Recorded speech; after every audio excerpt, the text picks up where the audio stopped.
গাজায় গেরিলা যুদ্ধের মুখোমুখি হয়েই 12টা বেজে গেছে ইসরায়েলি সেনাবাহিনীর। যদিও তারা মার্কিন অস্ত্র দিয়ে গাজায় গণহত্যা চালিয়ে যাচ্ছে, তবে দিনকে দিন ইসরায়েলি সেনাদের শক্তি কমছে। তারপরও কেন ইসরায়েল যুদ্ধ বন্ধ করছে না?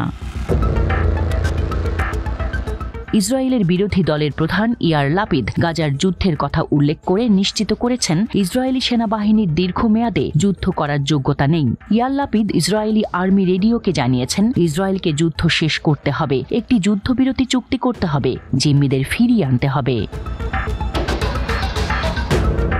ইসরায়েলি সেনাবাহিনী কেন দীর্ঘমেয়াদী যুদ্ধের জন্য প্রস্তুত নয় এর ব্যাখ্যা দিয়েছেন ইয়ার লাপিদ। তার মতে, ইসরায়েল সব সময় দীর্ঘমেয়াদী যুদ্ধের বিরোধিতা করেছে, কারণ সেনাবাহিনী রিজার্ভ বাহিনীর উপর নির্ভর করে যারা এই ধরনের যুদ্ধের জন্য যোগ্য নয়। গাজায় দীর্ঘ 9 মাস থেকে যুদ্ধ করছে ইসরায়েলি সেনাবাহিনী। ইয়ার লাপিদের কথাই প্রতিধ্বনিত হয়েছে নতুন এক ইসরায়েলি জরিপে।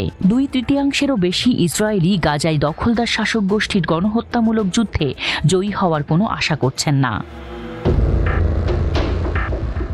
শুক্রবার ইসরায়েলের চ্যানেল 12 নিউজের প্রকাশিত জরিপ অনুসারে 68% ইসরায়েলি বিশ্বাস করেন দখলকারী সত্তা প্রধানমন্ত্রী বেনিয়ামিন নেতানিয়াহুর ঘোষিত সম্পূর্ণ বিজয় থেকে অনেক দূরে। মাত্র 23% বলছেন ইসরায়েল জয়ের কাছাকাছি রয়েছেন, আর বাকি 9% কোনো ফল সম্পর্কে অনিশ্চিত। অবরুদ্ধ ফিলিস্তিনি ভূখণ্ডের বিরুদ্ধে নেতানিয়াহুর আগ্রাসন পরিচালনা সম্পর্কে জিজ্ঞাসা করা হলে 68% উত্তরদাতা ইসরায়েলি প্রধানমন্ত্রীকে একটি খারাপ গ্রেড দিয়েছেন, যেখানে মাত্র 28% তাকে একটি ভালো গ্রেড দিয়েছেন, আর 4% কোনো উত্তর দেননি। ফিলিস্তিনি জনগণের বিরুদ্ধে তীব্র নৃশংসতার প্রতিশোধ নিতে ফিলিস্তিনি হামাস প্রতিরোধ গোষ্ঠী গত 7 অক্টোবর ইসরায়েলে একটি আশ্চর্যজনক অভিযান চালায়। এরপরই হামাসের বিরুদ্ধে যুদ্ধ ঘোষণা করে ইসরায়েল। যুদ্ধের 9 মাসেরও বেশি সময় ধরে তেল আবিব সরকার হামাসকে নির্মূল করতে এবং গাজায় ইসরায়েলি বন্দীদের খুঁজে বের করার লক্ষ্য অর্জনে ব্যর্থ হয়েছে। কেন গাজা হামলা এখনো শেষ হয়নি তা জানতে চাওয়া হলে জরিপে অংশগ্রহণকারীদের 54% বলেছেন এর পেছনে রয়েছে নেতানিয়াহুর রাজনৈতিক স্বার্থ।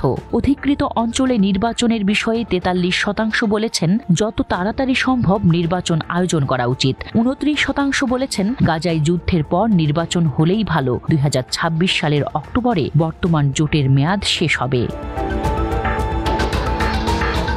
এই সময়ে সবচেয়ে গুরুত্বপূর্ণ বিষয় কি জানতে চাওয়া হলে 67% বলেছেন গাজায় বন্দী ইসরায়েলিদের ফিরিয়ে আনা, 26% বলেছেন আগ্রাসন অব্যাহত থাকবে এবং 7% বলেছেন তারা এ ব্যাপারে জানেন না।